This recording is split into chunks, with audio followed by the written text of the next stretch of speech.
Let's take a look at placing a simple bracket OCO around a position on the NinjaTrader Mobile App. I'm going to tap the trade button at the bottom of the app.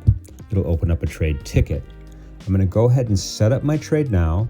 I'm going to buy a contract, one lot, market order.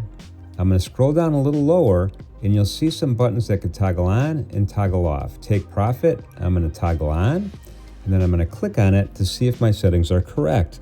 In this case, what I'm saying is once I'm filled, I would like to liquidate that position for a profit at 32 ticks above my entry place. I'm going to hit apply. Stop loss, same thing. I could set it up. Where do I want my stop loss to be in the event that the trade goes against me? And again, I could adjust the stop loss just by using these plus and minus buttons or typing directly into the dialog box. I'll hit apply. I have that set. Auto break even will go over on another video.